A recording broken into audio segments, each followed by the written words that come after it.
Em setembro de 1950, a Coreia do Norte já tinha conquistado mais de 95% da Coreia do Sul. O exército da Coreia do Sul, junto com poucos soldados americanos, estavam cercados no perímetro de Pusan, no extremo sul da Península Coreana. À beira da derrota perante o avanço do exército do povo da Coreia, o governo da Coreia do Sul pediu ajuda aos Estados Unidos, que convoca uma reunião do Conselho de Segurança das Nações Unidas em Nova York.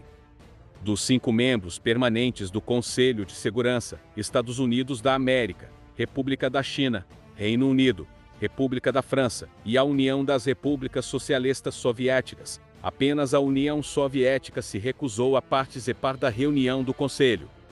A recusa foi porque os outros membros do Conselho não reconheciam a República Popular da China, que tinha o controle sobre a China continental, como a China legítima. Por isso, a União Soviética, que apoiava a China comunista, se recusou a participar.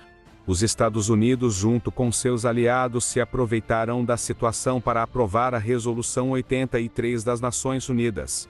A resolução condenava a invasão da Coreia do Sul por parte do exército da Coreia do Norte. Com a aprovação da resolução, e sob a liderança dos Estados Unidos, se formou uma força militar da ONU composto por vários países.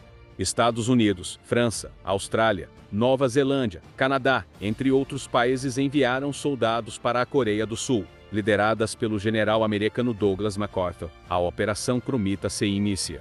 A operação foi planejada e executada por MacArthur. Muitos acreditavam que mesmo com a interferência dos Estados Unidos no conflito, não mudariam o resultado que já era esperado por muitos, o colapso total da República da Coreia. O exército da Coreia do Sul era fraco e mal equipado, e estava desmoralizado, e muitos dentro do exército não apoiavam o governo sul-coreano. O plano de MacArthur era desembarcar tropas na cidade portuária de Incheon, perto da capital sul-coreana Seul, e bem atrás das linhas norte-coreanas, e recuperar a capital sul-coreana.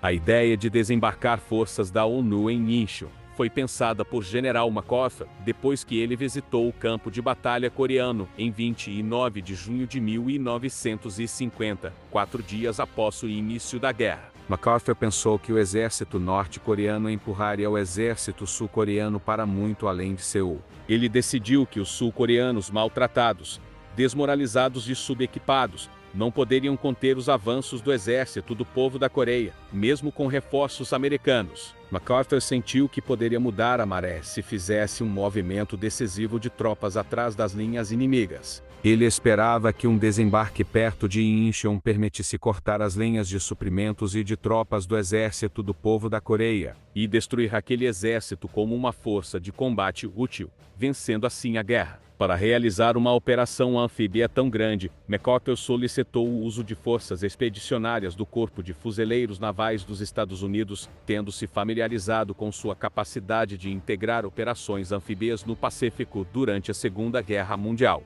No entanto, os fuzileiros navais naquele momento ainda estavam se recuperando de uma série de cortes severos no programa instituídos pelo governo Truman e pelo secretário de Defesa, Louis Arthur Johnson. De fato, Johnson tentou eliminar completamente os fuzileiros navais e reduziu as forças expedicionárias de fuzileiros navais de um pico de 300 mil homens na Segunda Guerra Mundial para pouco mais de 27 mil. Grande parte das embarcações de desembarque e porta-aviões anfíbios dos fuzileiros navais foram vendidos, sucateados ou transferidos para uso exclusivo do Exército dos Estados Unidos da América. Depois de reequipar as forças da Marinha às pressas com embarcações de desembarque envelhecidas da Segunda Guerra Mundial, retirar unidades da Marinha do perímetro de Pusan e despojar os depósitos de recrutamento de homens, os comandantes da Marinha conseguiram montar uma força capaz de realizar operações ofensivas. MacArthur decidiu usar o Grupo Estratégico e de Operações Conjunto de seu comando do Extremo Oriente.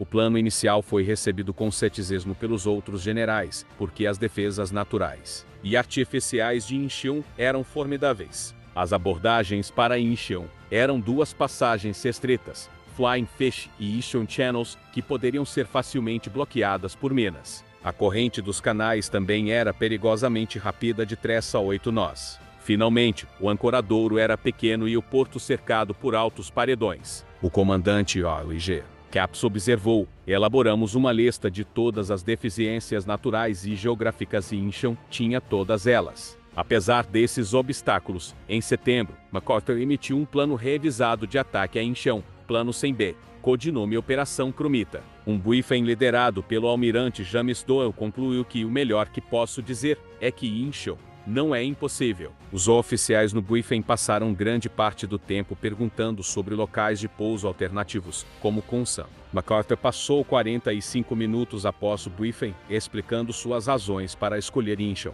Ele disse que, por ser tão fortemente defendido, o inimigo não esperaria um ataque lá, que a vitória em Incheon evitaria uma campanha de inverno brutal e que, ao invadir um ponto forte do norte, as forças das Nações Unidas poderiam cortar as linhas norte-coreanas de comunicação. Incheon também foi escolhida por sua proximidade com Seul. O almirante Forrest P. Sherman e o general J. Logan Collins voltaram para Washington, D.C. e tiveram o plano de invasão aprovado pelo presidente Harry S. Truman. 7 dias antes do ataque principal a Incheon, uma agência central de inteligência conjunta, reconhecimento de inteligência militar, de codinome Trudy Jackson, colocou uma equipe de guerrilheiros em Incheon. O grupo, liderado pelo tenente da Marinha Eugene Clark, desembarcou em Yeonjung-do, uma ilha na foz do porto. De lá, eles transmitiram informações de volta para as forças dos Estados Unidos da América. Com a ajuda de moradores locais, os guerrilheiros coletaram informações sobre marés, lodaçais, paredões e fortificações inimigas. A contribuição mais importante da missão foi a reativação de um farol em Palmido.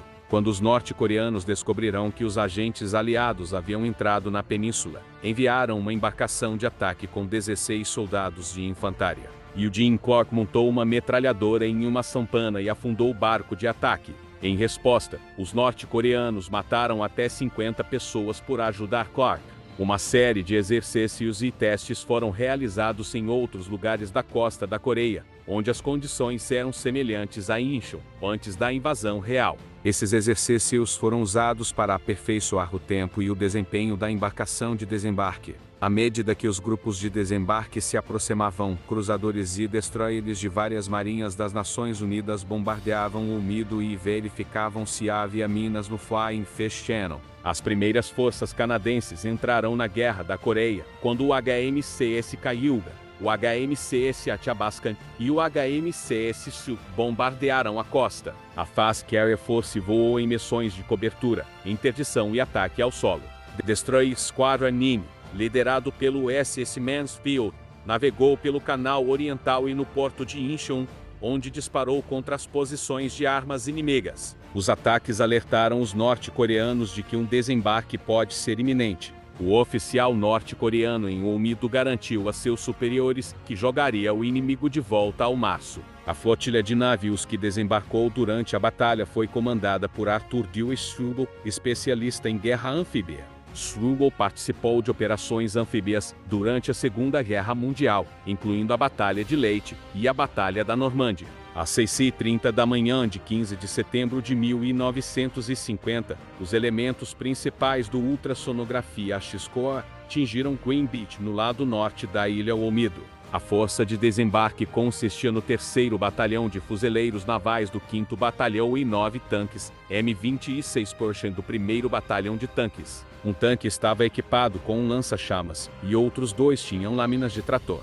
O grupo de batalha desembarcou em LSTS projetados e construídos durante a Segunda Guerra Mundial. A ilha inteira foi capturada ao meio-dia, ao custo de apenas 14 baixas. As baixas norte-coreanas incluíram mais de 200 mortos e 136 capturados, principalmente do 90º Regimento de Artilharia e do 226º Regimento de Fuzileiros Navais Independentes. As forças em Green Beach tiveram que esperar até as 19h50 para que a maré subisse, permitindo que outro grupo desembarcasse. Durante esse período, extensos bombardeios, juntamente com minas antitanque colocadas na única ponte, impediram os norte-coreanos de lançar um contra-ataque significativo. A segunda onda desembarcou na Praia Vermelha e na Praia Azul. O exército norte-coreano não esperava uma invasão em Incheon. Após a invasão de Gyeongbuk, o exército do povo da Coreia assumiu, provavelmente por causa de desinformação deliberada da contra-inteligência americana, que a principal invasão aconteceria em Kunsan.